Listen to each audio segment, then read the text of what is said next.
जय श्री जगन्नाथ। आज आम ए प्राच्य पाश्चात्य काव्य तत्वर आमर POD 102 second paper first semester Odisha state open university पंचम एककर आत्मपरीक्षण प्रश्नावली संक्षिप्त प्रश्नर उत्तर गुड़िक देखा।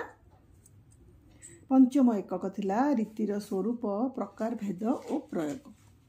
एक नंबर क प्रश्न वैदर्भी रीति प्रमुख लक्षण कौन?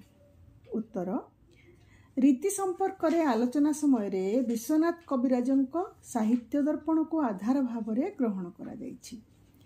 वैदर्भी रीतिर लक्षण निर्देश करी विश्वनाथ कहिचंती माधुर्य गुणव्यंजक वर्णमानक द्वारा कोमल रचना समासहीन बा अल्प समासयुक्त रचना को वैदर्भी रीति कहा जाए।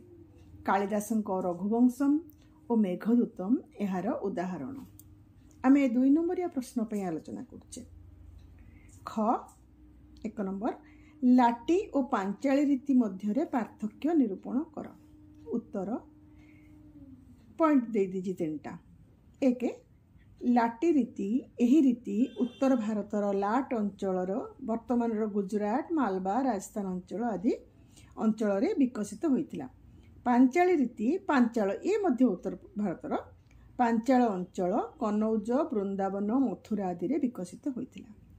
2 रे लाटी रीति रे समासर स्वल्पता रहे एवं पदावली कोमल होइथाय जहा सहृदय पाठक प्राण रे आनंद भरी दिए।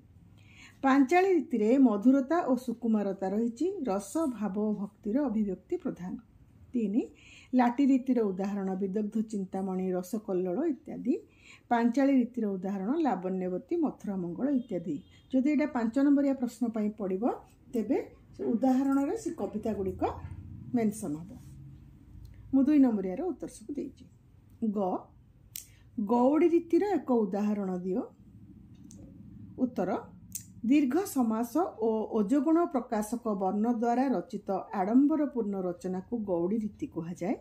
उदाहरण एमंत भाली कले गाढ़ समर मुष्टि की मुष्टि परी ताल हुअन्ते सबदे कंपे तिनिपुर बाहे भिड़ा भिड़ी मुंडे कोड़ा कोड़ी हिया को हिया प्रहारंती जानू को जानू पाद को पाद छंदी पड़ी उठी पुणी गड़ंती। एटा मथुरा मंगल आसी।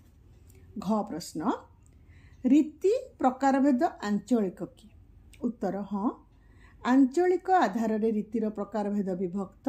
यह मुख्यतः संस्कृत साहित्य और अलंकार शास्त्र एक भाग जहाँकि कवि कौनसी शैली को अनुसरण करी काव्य रचना करथिले। द्राविड़ उत्तर पश्चिम भारतर अंचल